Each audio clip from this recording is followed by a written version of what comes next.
Hello दोस्तों, आप सभी का स्वागत विजय झालानी साइंस कैंपस मंडावर।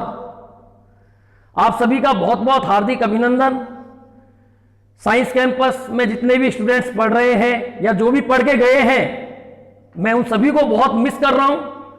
लेकिन प्रकृति की एक ऐसी आपदा जिसका हम सभी सामना कर रहे हैं, उस सामना में हमको एक ऐसा मौका दे दिया कि हम आज आपके सामने ऑनलाइन पढ़ाई की व्यवस्था कर रहे हैं। वैसे आप सभी से दोस्तों यही रिक्वेस्ट है कि आप अपने घर पर रहिए, सुरक्षित रहिए और जो ये आपदा है इसका सामना करिए। हमने इस ऑनलाइन क्लास में एक लेसन सबसे पहले शुरू किया था, पॉलीमर्स, बहुलक। आप सभी ने निश्चित तौर पर वो पढ़ा होगा, क्रम वाइज देखा होगा। पहले आपने polymer first, second, third, fourth, fifth, उसके हमने 5 वीडियोज आपको दिए। निश्चित तौर पर आपने उसका अध्ययन किया होगा। आपके पास जो नोट्स हैं, नोट्सों में भी उस चैप्टर को आपने देखा होगा और याद किया होगा। दोस्तों आप सभी से रिक्वेस्ट है कि आप घर पर इस ऑनलाइन पढ़ाई को करते रहिए, क्योंकि अभी कोई पता नहीं कि कब अपनी पढ़ाई, कब अपन द्वारा क्लास में होंगे, कब आप मेरे सामने होंगे। लेकिन इस माध्यम से चलो मैं आपके सामने हूं। आप सभी से यही रिक्वेस्ट है कि आप अपने घर पर जो समय आपके पास है उसको बर्बाद नहीं करें और अपनी पढ़ाई में लगाएं। दोस्तों आज हम एक नया लेसन शुरू कर रहे हैं और वो नया लेसन अपने पास है पृष्ठीय रसायन। पृष्ठीय रसायन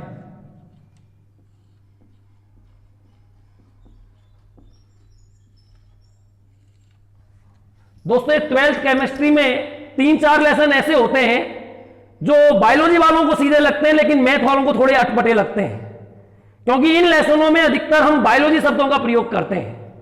एक पॉलीमर है, एक पृष्ठीय रसायन है, एक बायोमोलिक्यूल्स जैव अणु है, दैनिक जीवन में रसायन है।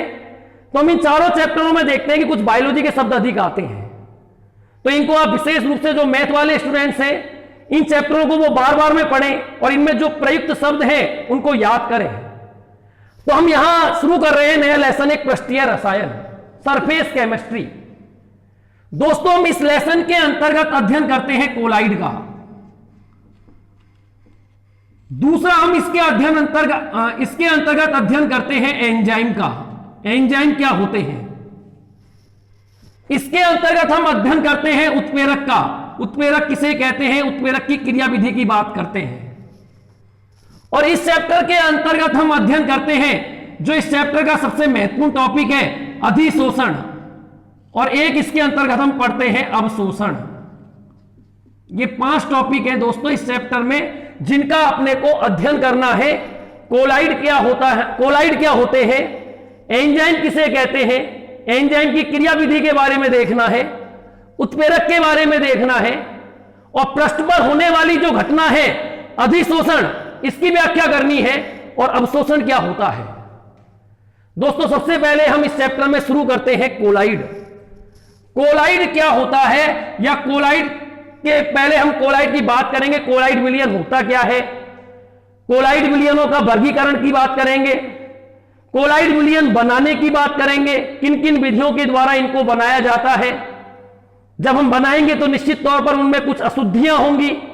अगले स्टेप में हम कोलाइडी विलयन का शुद्धिकरण करेंगे, फिर हम कोलाइडी विलयनों के गुणों की बात करेंगे, और उसके बाद हम कोलाइड के अनुप्रयोग देखेंगे। दैनिक जीवन में, प्रकृति में, कृषि के क्षेत्र में, औषधि के क्षेत्र में कोलाइड के क्या अनुप्रयोग हैं। दोस्तों सबसे पहले हम बात करते हैं कोलाइड होता क्या है। यदि हम कोलाइड की एक आधुनिक मत के अनुसार एक परिभाषा लिखें तो कोलाइड हम ये लिख सकते हैं, कोलाइड एक पदार्थ न होकर, कोलाइड एक पदार्थ न होकर पदार्थ की एक अवस्था होती है। पदार्थ की एक अवस्था होती है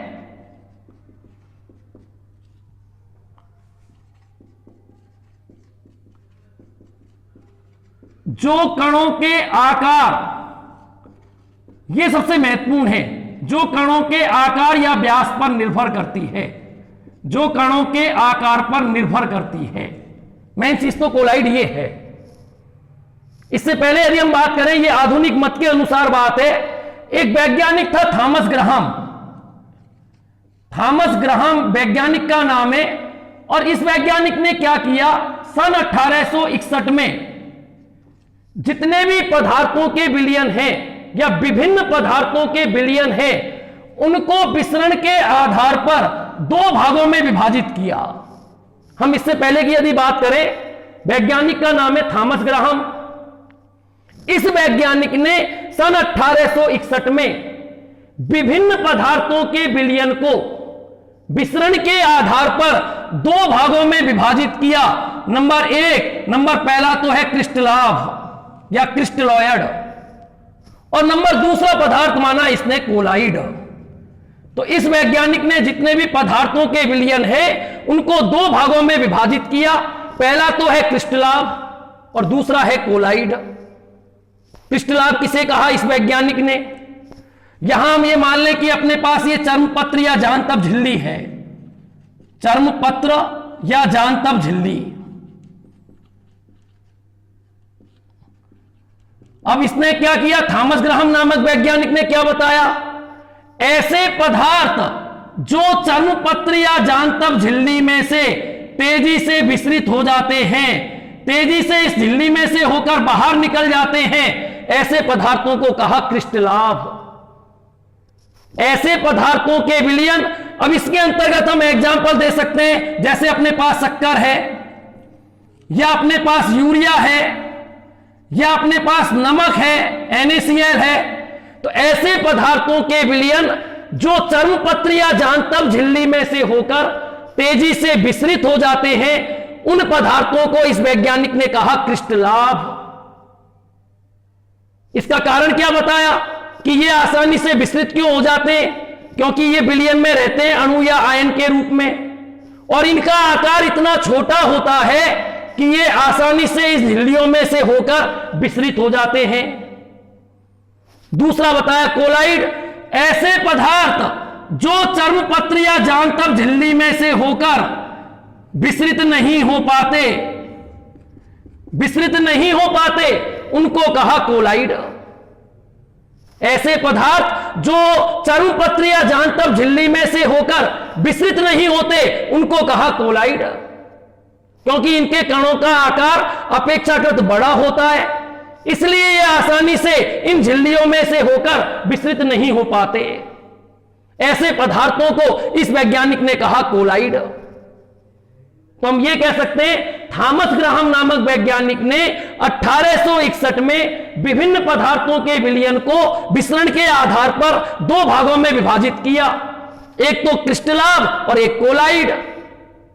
ऐसे पदार्थ जो चर्मपत्र या जांतव झिल्ली में से होकर तेजी से विसरित हो सकते हैं, उन्हें कहते हैं क्रिस्टलाभ, और ऐसे पदार्थ जो चर्मपत्र या जांतव झिल्ली में से होकर विसरित नहीं हो पाते हैं, उनको कहते हैं कोलाइड। जो ये क्रिस्टलाभ है, विलयन में ये अणु या आयन के रूप में होते हैं, और इनका आकार इतना छोटा होता है कि ये आसानी से इन झिल्लियों में से होकर विसरित हो जाते हैं। इनका आकार बड़ा होता है, इसलिए ये इन झिल्लियों में से होकर आसानी से विसरित नहीं होते। ये वर्गीकरण किया थॉमस ग्राहम नामक वैज्ञानिक ने। लेकिन दोस्तों, इस वर्गीकरण को सही नहीं माना गया। यह वर्गीकरण अधिक संतोषजनक नहीं था। कारण क्या है? क्योंकि कई ऐसे पदार्थ हैं जो एक विलायक में तो काम कर रहा है क्रिस्टलाभ का, एक विलायक में तो काम करता है क्रिस्टलाभ का, और वही पदार्थ दूसरे विलायक में काम करता है कोलाइड का। अब बताओ, एक ही पदार्थ क्रिस्टलाभ का भी काम कर रहा है एक विलायक में तो, और दूसरे विलायक में कोलाइड की तरह काम कर रहा है। इसलिए इस वर्गीकरण को अधिक संतोषजनक नहीं माना गया या नहीं पाया गया। जैसे अपने पास हम एग्जांपल दें, अपने पास NaCl है। अब बताओ, NaCl जो होता है वो जल में तो किसका काम कर रहा है? क्रिस्टलाभ की तरह काम कर रहा है।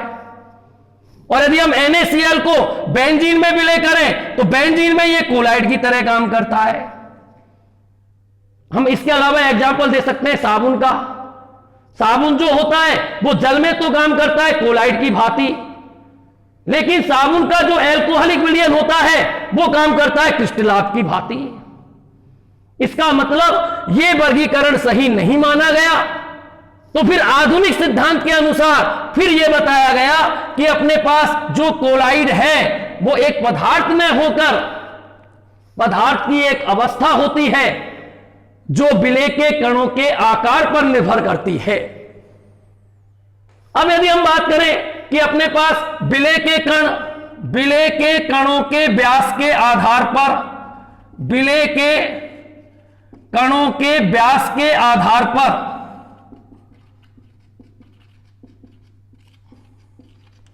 यदि हम विलयनों का वर्गीकरण करें, विलयनों का वर्गीकरण, तो इसके आधार पर जितने भी विलयन होते हैं उन विलयनों को हम यहां 3 भागों में विभाजित करेंगे। नंबर पहला विलयन पढ़ेंगे हम वास्तविक विलयन, कि वास्तविक विलयन किसे कहते हैं, इसमें विलेय के कणों का व्यास कितना होता है। नंबर दूसरा हम पढ़ेंगे कोलाइडी विलयन। कोलाइडी विलयन क्या होता है, इसमें विलेय के कणों का व्यास कितना होता है। और नंबर तीसरा हम पढ़ेंगे निलंबन। इसमें अपने को देखना है कि विलेय के कणों का व्यास कितना होता है। तो दोस्तों, विलेय के कणों के व्यास के आधार पर, विलेय के कणों के आकार के आधार पर हम विलयनों को 3 भागों में विभाजित करते हैं। नंबर 1 वास्तविक विलयन, नंबर 2 कोलाइडी विलयन और नंबर 3 निलंबन विलयन। अब यदि हम बात करें वास्तविक विलयन में, हम एग्जाम्पल दें, नमक प्लस पानी का एग्जाम्पल दे सकते हैं। हम इसमें एग्जाम्पल दें, अपने पास दूध है, रक्त है, क्रीम है, इनका एग्जाम्पल दे सकते हैं। और निलंबन, इसमें यदि हम एग्जाम्पल दें तो हम एग्जाम्पल दे सकते हैं मिट्टी प्लस पानी का, ये एग्जाम्पल दे सकते हैं। अब यदि हम सबसे पहले वास्तविक विलयन की बात करें, वास्तविक विलयन की बात करें, ऐसा विलयन जिसमें विलेय के कणों का व्यास, विलेय के कणों का आकार या विलेय के कणों का व्यास 1 नैनोमीटर से भी कम होता है, 1 नैनोमीटर से भी कम होता है, उसे कहते हैं वास्तविक विलयन। यदि हम यहां देखें 1 नैनोमीटर क्या होता है, तो 1 नैनोमीटर बराबर अपने पास होता है 10 की पावर माइनस 9 मीटर। यदि हम इसको सेंटीमीटर में लिखें तो हम इसको 10 की पावर माइनस 7 सेंटीमीटर भी लिख सकते हैं। 1 मीटर में 100 सेंटीमीटर, मीटर को सेंटीमीटर में चेंज कर दिया। तो वास्तविक विलयन किसे कहते हैं, ऐसा विलयन जिसमें विलेय के कणों का व्यास 1 नैनोमीटर से भी कम होता है, उसे कहते हैं वास्तविक विलयन। अब वास्तविक विलयन में हम इसको माने विलेय, ये अपने पास है विलायक, तो यहां जो नमक है इसके कणों का व्यास 1 नैनोमीटर से भी कम होता है। यदि हम नमक को पानी में घुलें, आसानी से घुल जाता है, फिर हम उसमें से नमक को अलग नहीं कर सकते। यानी इस प्रकार के विलयन में विलेय और विलायक के कणों का व्यास समान होता है, अर्थात हमको कैसा विलयन प्राप्त होता है, समांग विलयन प्राप्त होता है। यानी वास्तविक विलयन कैसा विलयन है, समांग विलयन है, क्योंकि इस विलयन में विलेय और विलायक के कणों का व्यास समान होता है, अर्थात यह समांग विलयन होता है। सबसे मुख्य अंतर, अपने को कणों के व्यास को या कणों के आकार की बात करनी है। यदि हम निलंबन की बात करें, वह विलयन जिसमें विलेय के कणों का व्यास 1000 नैनोमीटर से भी अधिक होता है, 1000 नैनोमीटर से भी अधिक होता है। 1000 नैनोमीटर से अधिक बोल दो, 1000 नैनोमीटर को हम बोल सकते हैं 10 की पावर माइनस 4 सेंटीमीटर। तुमने मिट्टी को पानी में घोला, ये विलेय ये विलायक, मिट्टी पानी में आसानी से बैठ जाती है नीचे, क्योंकि मिट्टी के कणों का आकार बहुत अधिक होता है। तो वह विलयन जिसमें विलेय के कणों का व्यास, विलेय के कणों का आकार 1000 नैनोमीटर से भी अधिक होता है, उसे कहते हैं निलंबन। और यह हमेशा कैसा विलयन बनाती है, यह हमेशा विषमांग विलयन बनाती है, अर्थात यह कैसा तंत्र है, विषमांग तंत्र है। और यदि हम इन दोनों के बीच की बात करें, तो दोनों के बीच का अपने पास होता है कोलाइडी विलयन। कोलाइडी विलयन वह विलयन होता है जिसमें विलेय के कणों का व्यास 1 नैनोमीटर से तो होता है अधिक और 1000 नैनोमीटर से होता है कम, यानी दोनों के मध्य का हो गया। 1 नैनोमीटर से 1000 नैनोमीटर का आकार हो विलय के कणों का आकार, तो उसे बोलते हैं कोलाइडी विलयन। और कोलाइडी विलयन जो होता है यह भी हमेशा कैसा तंत्र होता है? विषमांगी तंत्र होता है। तो वह विलयन जिसमें विलय के कणों का व्यास 1 नैनोमीटर से 1000 नैनोमीटर के मध्य का होता है, उसे कोलाइडी विलयन कहते हैं। अपने पास दूध है, रक्त है, तुम जानते हो रक्त में विभिन्न प्रकार की आरबीसी, डब्ल्यूबीसी पाई जाती है। जो क्रीम होती है मुंह पर लगाने के लिए, वो अनेक पदार्थों का मिश्रण होती है। तो इनमें जो कणों का व्यास होता है, विलय पदार्थ के कणों का जो व्यास होता है, वो 1 नैनोमीटर से 1000 नैनोमीटर के मध्य का होता है। और ये हमेशा कैसा विलयन बनाती है? विषमांग विलयन बनाती है। तो अपने को दोस्तों तीनों प्रकार के विलयन में विलय के कणों का आकार देखना है कि इसमें विलय के कणों का आकार 1 नैनोमीटर से कम होता है, इसमें विलय के कणों का आकार 1 नैनोमीटर से 1000 नैनोमीटर के मध्य का होता है, और इसमें विलय के कणों का आकार 1000 नैनोमीटर से अधिक होता है। यह हमेशा समांग विलयन बनाती है, यह विषमांग विलयन बनाती है, या विषमांगी तंत्र होता है, और यह भी विषमांग होता है। अब दोस्तों यदि हम इनके और अंतर की बात करें, इसमें विलय और विलायक के कणों का व्यास समान है। इसमें जो विलय के कण हैं, इनको हम प्रभावशाली सूक्ष्मदर्शी द्वारा भी नहीं देख सकते। यानी यदि हम नमक को हमने पानी में घोल दिया और हम उसमें नमक के कण को देखना चाहें, तो हम नमक के कणों को प्रभावशाली सूक्ष्मदर्शी द्वारा भी उनका अध्ययन नहीं कर सकते, क्योंकि विलय के कणों का व्यास, विलय के कणों का आकार बहुत ही छोटा है। यदि हम इसकी बात करें, इसमें विलय के कणों का आकार बहुत अधिक है। हम आसानी से विलय के कणों को नग्न आंखों द्वारा देख सकते हैं, तो इसमें विलय के कणों को नग्न आंखों द्वारा देखा जा सकता है। और यदि हम इसमें बात करें, इसमें विलय के कणों का आकार दोनों के मध्य का है, इसलिए हम इसमें विलय के कणों को नग्न आंखों द्वारा तो नहीं देख सकते, लेकिन विलय के कणों को हम प्रभावशाली सूक्ष्मदर्शी द्वारा हम इनका अध्ययन कर सकते हैं। यदि अपने पास रक्त है, हम उसका यदि सूक्ष्मदर्शी के द्वारा अध्ययन करें, तो हम आसानी से देख सकते हैं कि रक्त में ये आरबीसी है, ये डब्ल्यूबीसी है। ये अगला अंतर हो गया।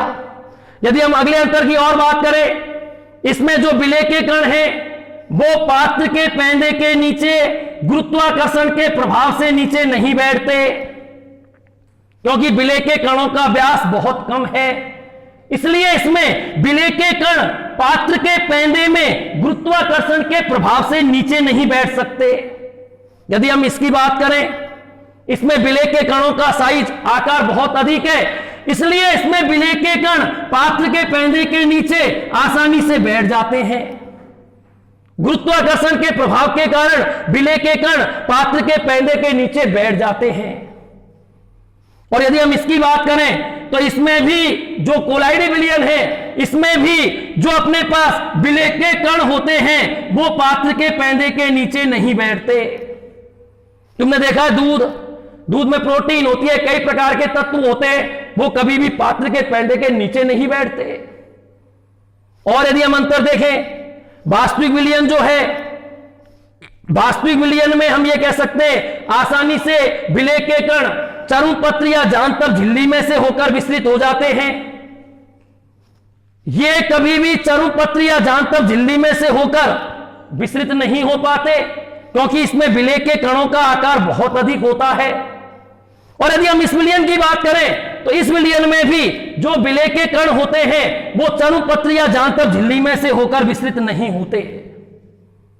दोस्तों, इसके कणों का साइज, ये महत्वपूर्ण बात है। इस साइज के कारण हम इस पाठ में पढ़ेंगे टिंडल प्रभाव, ब्राउनी गति। ये जितने भी प्रभाव या टिंडल प्रभाव की बात करेंगे, ब्राउनी गति की बात करेंगे, केवल वो ये विलयन दर्शाएगा। तो ये कोलाइडी विलयन जो होता है, ये टिंडल प्रभाव, ब्राउनी गति जैसे गुण प्रदर्शित करता है। तो दोस्तों अपने पास जो टॉपिक है कि विलय के कणों के व्यास के आधार पर हमने विलयनों को यहां 3 भागों में वर्गीकृत किया। पहला अपने पास है वास्तविक विलयन, दूसरा अपने पास है कोलाइडी विलयन और तीसरा अपने पास है निलंबन विलयन। तीनों को हम एक बार देखें। वास्तविक विलयन वह विलयन जिसमें विलय के कणों का व्यास, विलय के कणों का आकार 1 नैनोमीटर से भी कम होता है, उसे वास्तविक विलयन कहते हैं। वह विलयन जिसमें विलय के कणों का व्यास 1 नैनोमीटर से 1000 नैनोमीटर के मध्य होता है, उसे कोलाइडी विलयन कहते हैं। और वह विलयन जिसमें विलय के कणों का व्यास 1000 नैनोमीटर से भी अधिक होता है, उसे हम निलंबन विलयन कहते हैं। इसमें विलय और विलायक के कणों का व्यास समान होता है, अर्थात यह समांग विलयन बनाता है। यह एक विषमांग तंत्र है, यह भी एक विषमांग तंत्र है। इस विलयन में हम विलय के कणों को प्रभावशाली सूक्ष्मदर्शी द्वारा भी नहीं देख सकते, क्योंकि विलय के कणों का आकार बहुत छोटा है। इसमें हम विलय के कणों को नग्न आंखों के द्वारा तो नहीं देख सकते, लेकिन प्रभावशाली सूक्ष्मदर्शी द्वारा हम विलय के कणों का अध्ययन कर सकते हैं। और इसमें विलय के कणों का आकार बहुत अधिक है, हम नग्न आंखों के द्वारा ही विलय के कणों को आसानी से देख सकते हैं। इसके अलावा इसमें विलय के कण गुरुत्वाकर्षण के प्रभाव के कारण पात्र के पैंधे के नीचे नहीं बैठ पाते। इसमें भी विलय के कण गुरुत्वाकर्षण के प्रभाव के कारण पात्र के पैंधे के नीचे नहीं बैठ पाते। इसमें विलय के कण गुरुत्वाकर्षण प्रभाव के कारण पात्र के पैंधे के नीचे बैठ जाते हैं। इसमें विलय के कण चर्मपत्र या जांतव झिल्ली में से होकर तेजी से विस्तृत हो जाते हैं। इसमें विलय के कण चर्मपत्र या जांतव झिल्ली में से होकर विस्तृत नहीं होते। और इसमें भी अपने पास विलय के कण चर्मपत्र या जांतव झिल्ली में से होकर विस्तृत नहीं होते। तो दोस्तों ये बात थी अपने पास विलयनों के वर्गीकरण की। अब हम देखते हैं कोलाइडी विलयन। कोलाइडी विलयन होता क्या है? दोस्तों यदि हम बात करें कोलाइडी तंत्र, कोलाइडी तंत्र जो होता है वो एक विषमांग तंत्र होता है, विषमांग तंत्र होता है। और इसमें हमेशा 2 प्रावस्थाएं होती हैं। कोलाइडी तंत्र एक विषमांग तंत्र है और इसमें 2 प्रावस्थाएं होती हैं। नंबर एक तो होती है परिक्षिप्त प्रावस्था, और नंबर दूसरा होता है परिक्षेपण माध्यम। परिक्षेपण माध्यम, ये 2 प्रावस्थाएं होती हैं। जैसे हम विलयन वाले चैप्टर में पढ़ते हैं, वास्तविक विलयन जो होता है वो किस किस से मिलकर बनता है? वास्तविक विलयन हमेशा मिलकर बना होता है विलय और विलायक से। विलय और विलायक आपस में मिलकर बनाते हैं वास्तविक विलयन। विलयन जो होता है, विलयन में जिस घटक की मात्रा कम होती है उसे तो बोलते हैं विलय। विलयन में जिस घटक की मात्रा अधिक होती है उसको हम बोलते हैं विलायक। ये हम विलयन वाले चैप्टर में पढ़ते हैं कि विलयन जो होता है वो विलय और विलायक से मिलकर बना होता है। विलयन में जिस घटक की मात्रा कम होती है उसे विलय कहते हैं, और विलयन में जिस घटक की मात्रा अधिक होती है उसे विलायक कहते हैं। उसी प्रकार हम कोलाइडी विलयन को देखते हैं। कोलाइडी विलयन जो होता है वो एक विषमांग तंत्र है। इसमें 2 प्रावस्थाएं होती हैं। नंबर 1 होता है परिक्षिप्त प्रावस्था और नंबर दूसरा होता है परिक्षेपण माध्यम। कोलाइडी विलयन में जिस घटक की मात्रा कम होती है उसे तो बोलते हैं परिक्षिप्त प्रावस्था। वे घटक जिनकी मात्रा कोलाइडी विलयन में कम होती है उसे परिक्षिप्त प्रावस्था कहते हैं। और यह हमेशा वास्तविक विलयन में बताओ किसके समान होता है? विलय के समान होता है। और कोलाइडी विलयन में वे घटक जिनकी मात्रा अधिक होती है, कोलाइडी विलयन में जो अधिक मात्रा में उपस्थित होता है उसे बोलते हैं परिक्षेपण माध्यम। और यह हमेशा वास्तविक विलयन में विलायक के समान होता है। जिस प्रकार हम विलयन में विलय और विलायक बोलते हैं उसी प्रकार हम कोलाइडी विलयन में बोलेंगे परिक्षिप्त प्रावस्था और परिक्षेपण माध्यम। तो मैं दोबारा बोल दूं, कोलाइडी तंत्र एक विषमांग तंत्र होता है। कोलाइडी तंत्र में दो प्रावस्थाओं का मिश्रण होता है। यदि हम बात करें तो हम इसको इस प्रकार से लिख सकते हैं, परिक्षिप्त प्रावस्था प्लस परिक्षेपण माध्यम, परिक्षेपण माध्यम बराबर हम लिख सकते हैं कोलाइडी तंत्र। कोलाइडी तंत्र यानी कोलाइडी तंत्र जो है वो दो प्रावस्थाओं से मिलकर बना होता है। नंबर एक परिक्षिप्त प्रावस्था और नंबर दूसरा परिक्षेपण माध्यम। तो दोबारा बोल रहा हूं, कोलाइडी तंत्र एक विषमांग तंत्र होता है और यह दो प्रावस्थाओं का मिश्रण होता है। नंबर एक परिक्षिप्त प्रावस्था और नंबर दो परिक्षेपण माध्यम। परिक्षिप्त प्रावस्था किसे कहते हैं? वे घटक जिनकी मात्रा कोलाइडी विलयन में कम होती है उसे परिक्षिप्त प्रावस्था कहते हैं और यह वास्तविक विलयन में विलय के समान होता है। वे घटक जिनकी मात्रा कोलाइडी विलयन में अधिक होती है उसे परिक्षेपण माध्यम कहते हैं और यह वास्तविक विलयन में विलायक के समान होता है। अर्थात परिक्षिप्त प्रावस्था प्लस परिक्षेपण माध्यम बराबर होगा कोलाइडी तंत्र। हमारे चारों तरफ धुआं है, धुएं में कार्बन के कण हैं, बताओ धुआं तो हो जाएगा परिक्षेपण माध्यम और जो छोटे छोटे धुएं में कार्बन के कण हैं वो होगी परिक्षिप्त प्रावस्था। यदि हमने पानी में तेल को घोला, तेल कम मात्रा में, तो तेल तो हो गई परिक्षिप्त प्रावस्था, पानी अधिक मात्रा में वो हो गया परिक्षेपण माध्यम। अब इसके अलावा कोलाइडी विलयन जो है इसका एक नाम और है, कोलाइडी विलयन को हम सॉल्व भी कहते हैं। यह भी याद रखना है अपने को, जो कोलाइडी विलयन होता है उसको हम सॉल्व भी कहते हैं। अब हम यहां 3-4 प्रकार के सॉल्व की बात करेंगे। यदि हमने किसी कोलाइडी विलयन में परिक्षेपण माध्यम के रूप में, यदि हमने किसी कोलाइडी विलयन में परिक्षेपण माध्यम के रूप में जल को प्रयुक्त किया है तो हम ऐसे कोलाइडी विलयन को बोलेंगे हाइड्रोसॉल। हाइड्रोसॉल कब कहा जाता है? जब किसी कोलाइडी विलयन में परिक्षेपण माध्यम के रूप में जल को प्रयुक्त किया जाता है। यदि किसी कोलाइडी विलयन में हम परिक्षेपण माध्यम के रूप में बेंजीन को प्रयुक्त करते हैं तो हम ऐसे कोलाइडी विलयन को बोलते हैं बेंजोसॉल। इसी प्रकार यदि हम किसी कोलाइडी विलयन में परिक्षेपण माध्यम के रूप में वायु को प्रयुक्त करते हैं तो ऐसे कोलाइडी विलयन को कहा जाता है एरोसॉल। इसी प्रकार यदि हम किसी कोलाइडी विलयन में परिक्षेपण माध्यम के रूप में एल्कोहल को प्रयुक्त करते हैं तो हम ऐसे कोलाइडी विलयन को बोलते हैं एल्कोसॉल। तो हम यहां भी बोल सकते हैं कि हम कोलाइडी विलयन को सॉल भी कहते हैं। और कोलाइडी विलयन में यदि हमने किसी कोलाइडी विलयन में परिक्षेपण माध्यम के रूप में जल को प्रयुक्त किया है तो ऐसे कोलाइडी विलयन का नाम होगा हाइड्रोसॉल। परिक्षेपण माध्यम बेंजीन प्रयुक्त करने पर ऐसे कोलाइडी विलयन को बोलेंगे बेंजोसॉल।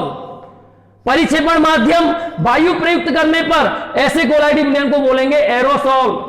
और यदि हम परिक्षेपण माध्यम के रूप में एल्कोहल प्रयुक्त करते हैं तो हम ऐसे कोलाइडी विलयन को बोलते हैं एल्कोसॉल। तो दोस्तों ये तो बात थी कोलाइड कि कोलाइड विलयन होता क्या है और कोलाइडी विलयन में विलय के कणों का व्यास या आकार कितना होता है। अब हम अगले टॉपिक में देखते हैं कि विभिन्न मापदंडों के आधार पर हम कोलाइडी विलयनों का वर्गीकरण कैसे करते हैं। हम यहां 3 मापदंड देखेंगे। 3 मापदंड के आधार पर हम यहां कोलाइडी विलयनों का वर्गीकरण करेंगे। पहला वर्गीकरण होगा परिक्षिप्त प्रावस्था एवं परिक्षेपण माध्यम के मध्य अन्योन क्रिया की प्रकृति के आधार पर। दूसरा वर्गीकरण होगा परिक्षिप्त प्रावस्था के कणों के आकार के आधार पर। और एक वर्गीकरण होगा परिक्षिप्त प्रावस्था एवं परिक्षेपण माध्यम की भौतिक अवस्था के आधार पर। तो हम अगले टॉपिक में देखते हैं कोलाइडी विलयनों का वर्गीकरण। दोस्तों हम बात करते हैं कोलाइडी विलयनों का वर्गीकरण। कोलाइडी विलयनों के वर्गीकरण में मैंने तुमको बताया कि जो कोलाइडी विलयन है उनके कणों का आकार होता है 1 नैनोमीटर से 1000 नैनोमीटर के मध्य। एक जो अपने को ये बात याद रखनी है। दूसरी बात, कोलाइडी तंत्र जो होता है वो दो प्रावस्थाओं से मिलकर बनता है, परिक्षिप्त प्रावस्था और परिक्षेपण माध्यम। तो हम अब कोलाइडी विलयनों का यदि हम वर्गीकरण करें तो कोलाइडी विलयनों को विभिन्न मापदंडों के आधार पर वर्गीकृत किया गया है। पहला मापदंड जो अपने पास परिक्षिप्त प्रावस्था है, परिक्षेपण माध्यम है, इन दोनों के मध्य कैसी क्रिया है, इन दोनों के मध्य आकर्षण होता है या प्रतिकर्षण होता है, इसके आधार पर जितने भी कोलाइड होते हैं उनको हम दो भागों में विभाजित करते हैं। नंबर पहला होता है द्रव स्नेही कोलाइड, द्रव स्नेही कोलाइड, या इसको हम द्रवरागी कोलाइड भी कहते हैं, द्रवरागी कोलाइड। और नंबर दूसरा अपने पास होता है द्रव विरोधी कोलाइड, या जो ये कोलाइड है इसको हम द्रव विरागी कोलाइड भी कहते हैं। एक तो हम दोस्तों ये वर्गीकरण करेंगे कि परिक्षिप्त प्रावस्था और परिक्षेपण माध्यम के मध्य आकर्षण है, प्रतिकर्षण है, दोनों एक दूसरे का विरोध करते हैं या दोनों एक दूसरे से स्नेह रखते हैं। इसके आधार पर हम कोलाइड को दो भागों में विभाजित करते हैं। पहला होता है द्रव स्नेही कोलाइड या द्रवरागी कोलाइड, और दूसरा होता है द्रव विरोधी कोलाइड या द्रव विरागी कोलाइड। एक तो ये मापदंड है। दूसरा अपने पास होता है जो परिक्षिप्त प्रावस्था है और परिक्षेपण माध्यम है, इनकी भौतिक अवस्था के आधार पर। भौतिक अवस्था हम जानते हैं ठोस, द्रव और गैस होती है अपने पास, ठोस, द्रव और गैस। इसके आधार पर जब हम कोलाइडी तंत्रों का वर्गीकरण करेंगे तो हम 8 प्रकार के कोलाइडी तंत्रों का अध्ययन करेंगे। अपने पास एक तो मान लो परिक्षिप्त प्रावस्था है और अपने पास परिक्षेपण माध्यम है, ये आपस में मिलकर कोलाइडी विलयन का निर्माण करते हैं। अब हमने ले लिया परिक्षिप्त प्रावस्था ठोस, बताओ ठोस, यहां ले लिया द्रव, ठोस को फिर हमने लिया यहां, पहले हम ठोस को ठोस में ले लेते हैं, फिर ठोस ये द्रव ले लिया, और तीसरा ठोस परिक्षिप्त प्रावस्था है, परिक्षेपण माध्यम हमने गैस ले ली। 3 प्रकार के कोलाइडी तंत्र बन गए ठोस के। ठोस का ठोस में कोलाइडी विलयन, ठोस का द्रव में कोलाइडी विलयन, ठोस का गैस में कोलाइडी विलयन। उसी प्रकार यदि हम द्रव की बात करें, अब हमने ले लिया परिक्षिप्त प्रावस्था द्रव, द्रव का पहले ले लिया ठोस में, फिर हमने ले लिया यहां दूसरा द्रव, द्रव का हमने ले लिया द्रव में कोलाइडी विलयन, और तीसरा परिक्षिप्त प्रावस्था द्रव, परिक्षेपण माध्यम गैस। 3 प्रकार के द्रव हो गए अपने पास। द्रव का ठोस में कोलाइडी विलयन, द्रव का द्रव में कोलाइडी विलयन, और द्रव का गैस में कोलाइडी विलयन। 3 और 3 6। अब हम बात करते हैं गैस। गैस का ठोस में कोलाइडी विलयन और गैस में द्रव में कोलाइडी विलयन। लेकिन तीसरा प्रकार जो होगा गैस का गैस में कोलाइडी विलयन, वो संभव नहीं होगा। गैस के केवल 2 कोलाइडी तंत्र बनेंगे, क्योंकि गैस और गैस आपस में मिलकर बनाती है समांग विलयन। तो हम दूसरे वर्गीकरण में इसका अध्ययन करेंगे। तो भौतिक अवस्था के आधार पर हम 8 प्रकार के कोलाइडी तंत्र देखेंगे। गैस का गैस में कोलाइडी तंत्र संभव नहीं होगा, क्योंकि गैस पूर्णतया मिश्रित होकर समांग विलयन बनाती है, जबकि हम जानते हैं कोलाइडी तंत्र तो विषमांग होता है। तो केवल 8 प्रकार के कोलाइडी तंत्र यहां पड़ेंगे। तीसरा वर्गीकरण अपने पास है जो परिक्षिप्त प्रावस्था है, उसके कणों के आकार पर आधारित। यदि हम इसके आधार पर वर्गीकरण करें तो इसके आधार पर हम 3 प्रकार के कोलाइडी विलयन पढ़ेंगे।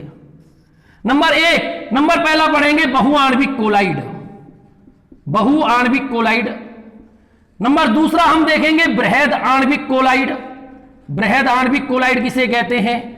और नंबर तीसरा अपने पास होगा संगुणित या सहचारी कोलाइड, संगुणित या सहचारी कोलाइड। ये 3 प्रकार के कोलाइडी विलयन हम देखेंगे परिक्षिप्त प्रावस्था के कणों के आकार पर आधारित। तो ये 3 मापदंड है। 3 मापदंडों के आधार पर हमने कोलाइडी विलयनों का वर्गीकरण किया। पहला मापदंड अपने पास है जो परिक्षिप्त प्रावस्था है और परिक्षेपण माध्यम है, उनके मध्य कैसी क्रिया है, उनके मध्य आकर्षण होता है या प्रतिकर्षण होता है। इसके आधार पर हमने 2 प्रकार के कोलाइडी विलयन देखे। हम इनका भी अध्ययन करेंगे, द्रव स्नेही कोलाइड और द्रव विरोधी कोलाइड। परिक्षिप्त प्रावस्था और परिक्षेपण माध्यम की भौतिक अवस्था के आधार पर हम 8 प्रकार के कोलाइडी तंत्रों की बात करेंगे। और परिक्षिप्त प्रावस्था के कणों के आकार पर यदि हम देखें तो इसके आधार पर हम 3 प्रकार के कोलाइडी विलयनों का अध्ययन करेंगे, बहुआण्विक कोलाइड, बृहद आणविक कोलाइड और संगुणित या सहचारी कोलाइड। अब दोस्तों हम एक एक वर्गीकरण को देखते हैं। सबसे पहले हम देखते हैं परिक्षिप्त प्रावस्था और परिक्षेपण माध्यम के मध्य अन्योन क्रिया की प्रकृति के आधार पर। इस आधार पर हमने कोलाइडी विलयनों को 2 भागों में विभाजित किया। पहला तो है अपने पास द्रव स्नेही कोलाइडी विलयन और नंबर दूसरा अपने पास है द्रव विरोधी कोलाइडी विलयन। अब दोनों कोलाइडी विलयनों में क्या अंतर है? द्रव स्नेही कोलाइडी विलयन किसे कहते हैं और द्रव विरोधी कोलाइडी विलयन किसे कहते हैं?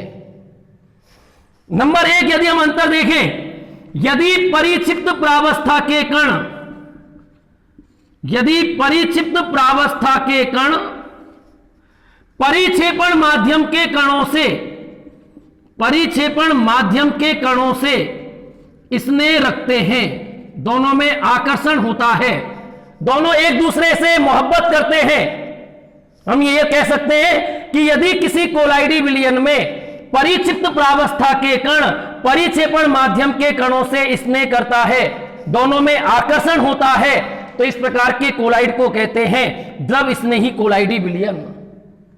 कहने का मतलब हमने एक पात्र में परिक्षेपण माध्यम लिया, उसमें परिक्षिप्त प्रावस्था को मिलाया, यदि दोनों में आकर्षण है, दोनों में स्नेह है, तो ऐसे कोलाइड को हम कहेंगे द्रव स्नेही कोलाइडी विलयन।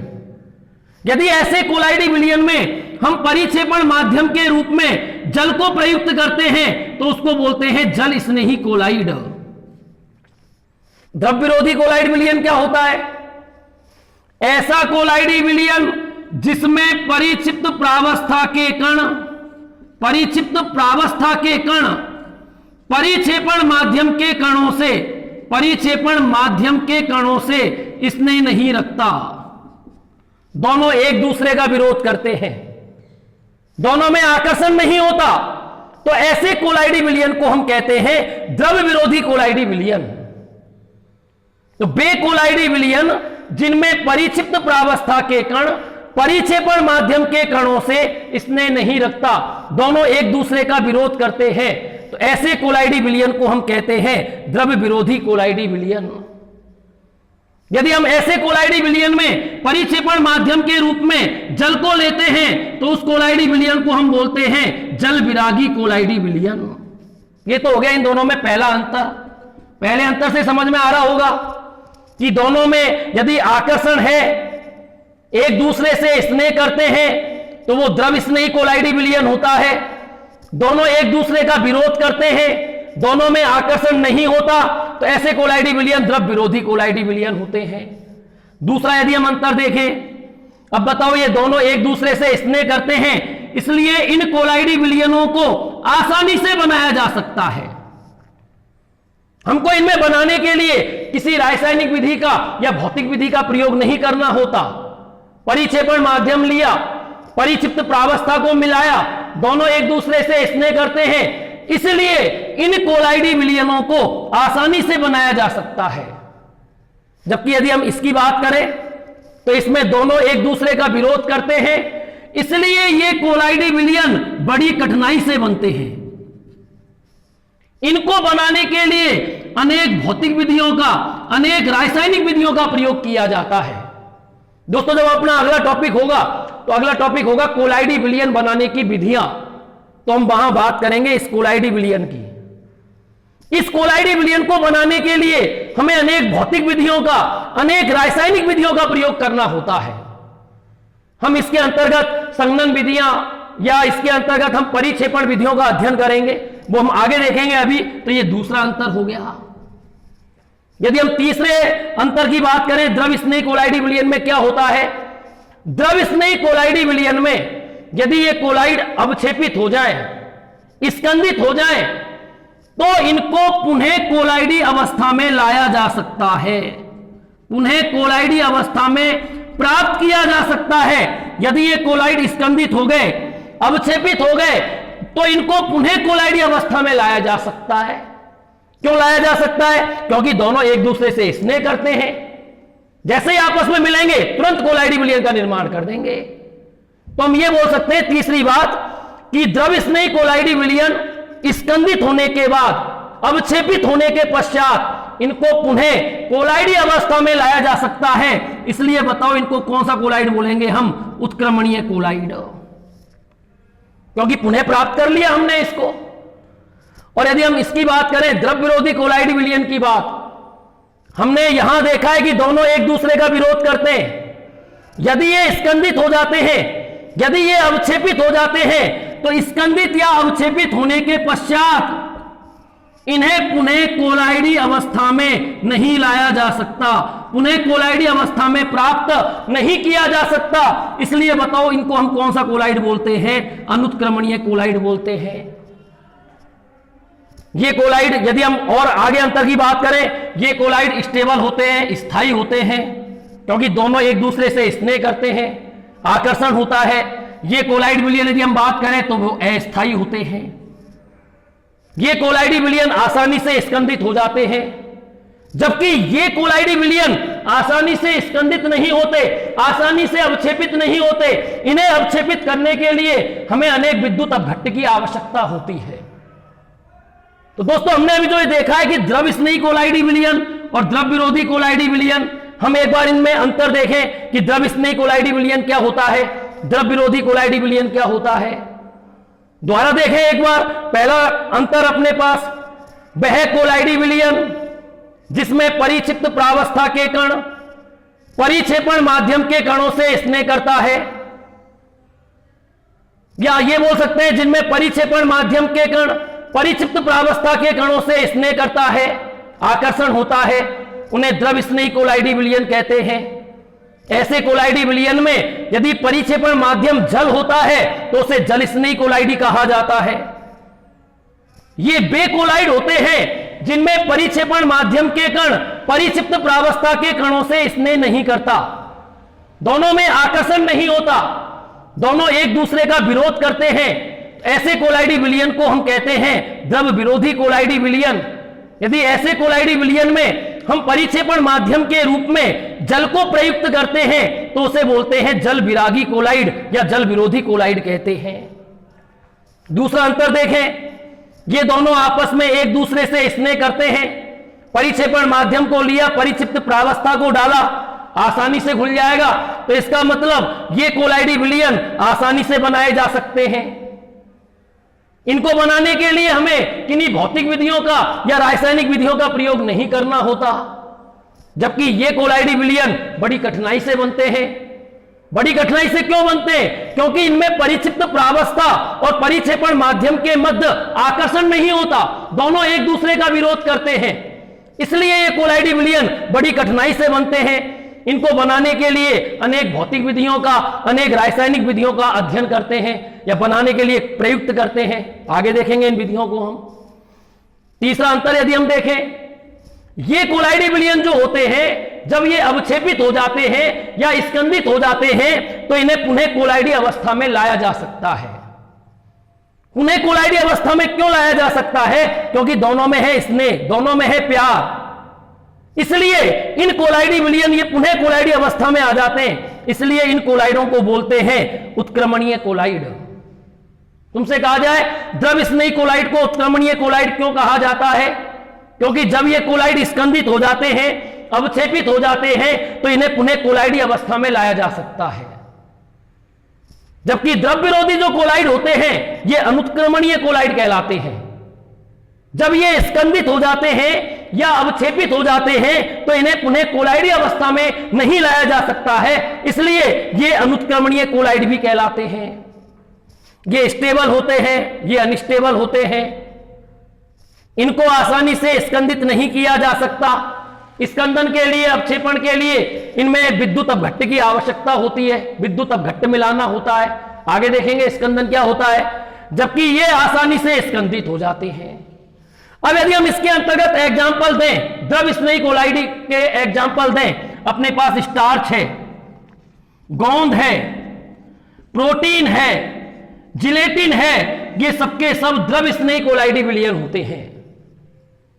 आसानी से ये परिक्षेपण माध्यम में आसानी से ये घुल जाते हैं।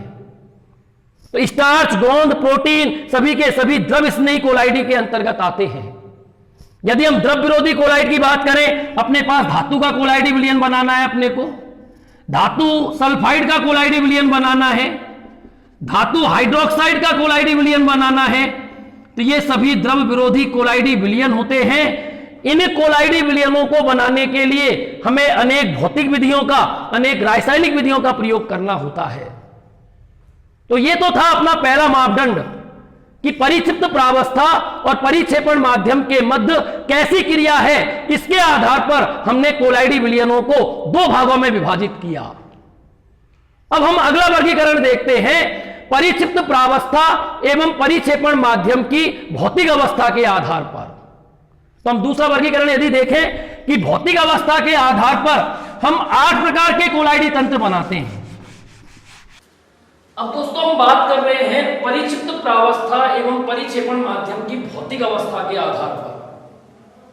दोस्तों इस आधार पर हम कोलाइडी तंत्र को 8 भागों में विभाजित करते हैं। हम जानते हैं 3 प्रकार की अवस्था होती है, ठोस, द्रव और गैस। एक बार हमने परिक्षिप्त प्रावस्था ठोस ली है, ठोस के हमने 3 प्रकार के तंत्र बना दिए। फिर हमने परिक्षिप्त प्रावस्था द्रव ली है, इसके भी हमने 3 कोलाइडी तंत्र बनाए हैं।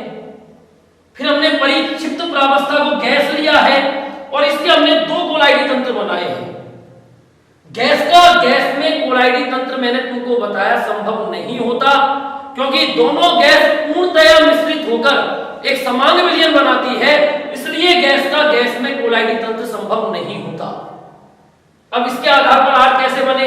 हमने परिक्षिप्त प्रावस्था ली है ठोस, परिक्षेपण माध्यम ले लिया ठोस, ठोस का ठोस में, ठोस का द्रव में, ठोस का गैस में, 3 तो ठोस के बन गए।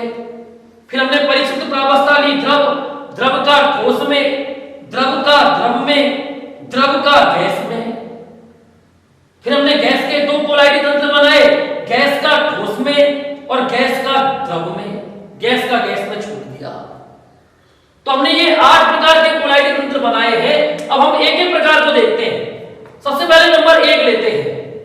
जब किसी ठोस को, परिक्षेपण माध्यम भी ठोस है, उसमें मिलाया जाता है, परिक्षिप्त प्रावस्था भी ठोस है, परिक्षेपण माध्यम भी ठोस है, तो इस प्रकार का जो कोलाइड बनता है उसका नाम होता है ठोस सोल। ये कोलाइड के प्रकार के नाम अपने को याद रखने हैं। अपने पास कोई खनिज है, रूबी कांच है, हाथों में तुमने देखा होगा अंगूठी जो होती है उनमें कई प्रकार के जेम्स, रत्न होते हैं, तो उसमें ठोस में ठोस को मिलाया जाता है। और जब ठोस में ठोस को मिलाकर हम जो कोलाइड तैयार करते हैं उसको हम बोलते हैं ठोस सोल। इसके अंतर्गत खनिज है, रूबी कांच है, रत्न है, सभी इसी के अंतर्गत आते हैं। तो यह है पहला प्रकार।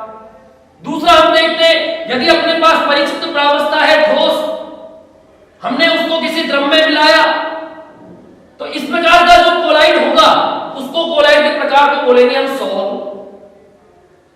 अपने पास सोने का सोल है, सोना तो हो गया ठोस, हमने उस सोने को किसी द्रव में मिलाया, अपने पास सोने का कोलाइड विलयन तैयार हो गया। स्टार्च का जल में कोलाइड विलयन, स्टार्च को लिया, स्टार्च हो गई परिक्षिप्त प्रावस्था, ये है परिक्षेपण माध्यम, इसको हमने परिक्षिप्त प्रावस्था अपने पास है ठोस, इसको जल में मिलाया। तो जब ठोस को द्रव में मिलाया जाता है तो इस प्रकार के कोलाइड को बोलते हैं सोल। ये इसके एग्जांपल हैं। तीसरा अपने पास कोलाइड है, यदि अपने पास परिक्षिप्त प्रावस्था ठोस है और उस परिक्षिप्त प्रावस्था को हमने मिलाया गैस में, तो उस कोलाइड के प्रकार का नाम होगा एरोसोल। यदि परिक्षिप्त प्रावस्था, या हम ये कह सकते हैं कि परिक्षेपण माध्यम गैस हो और परिक्षिप्त प्रावस्था चाहे ठोस है चाहे द्रव है, तो उस कोलाइड के प्रकार का नाम होगा एरोसोल।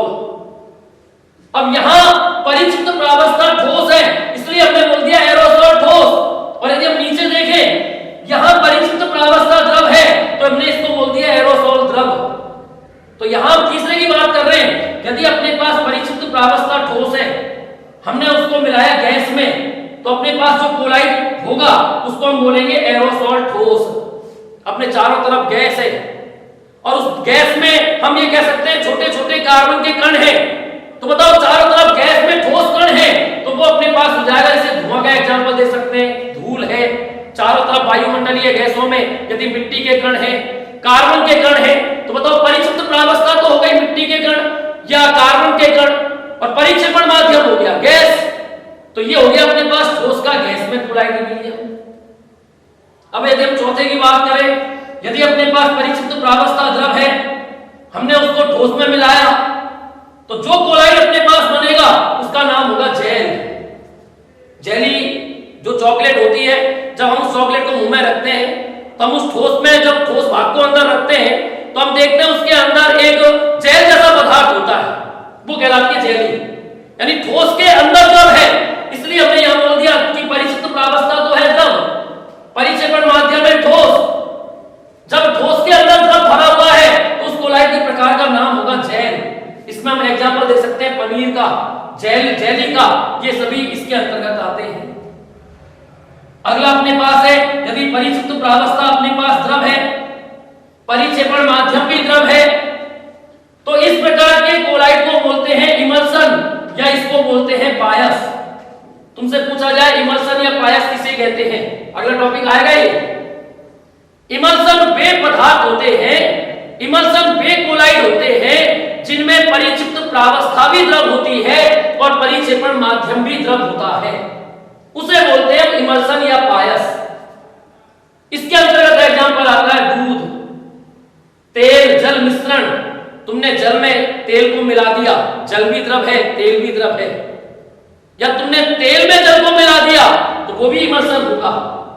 तो इमल्सन का मतलब जिसमें परिक्षिप्त प्रावस्था भी द्रव होती है और परिक्षेपण माध्यम भी द्रव होता है, तो उस प्रकार के कोलाइड का नाम होता है इमल्सन। इसके अंतर्गत हम ये एग्जांपल दे सकते हैं। अगला कोलाइड, यदि परिक्षिप्त प्रावस्था द्रव है, परिक्षेपण माध्यम गैस है, हम देखते हैं चारों तरफ जो अपने पास बादल होते हैं उनमें नमी होती है, द्रव की बूंदें होती है, तो वो अपने पास एरोसोल द्रव कहलाएगा। उस कोलाइड के प्रकार का नाम होगा एरोसोल द्रव। कोहरा, बादल, चारों तरफ वायुमंडल में जो जल वाष्प की छोटी छोटी बूंदें होती हैं वो तो द्रव हो गई, वायुमंडलीय गैस हो गई, तो ये कहलाएगा एरोसोल द्रव। इसमें ये एग्जांपल दे सकते हैं। उसी प्रकार नीचे दो और हैं, यदि परिक्षिप्त प्रावस्था द्रव है, परिक्षेपण माध्यम ठोस है, तो ऐसे कोलाइड के प्रकार का नाम होगा ठोस सॉल।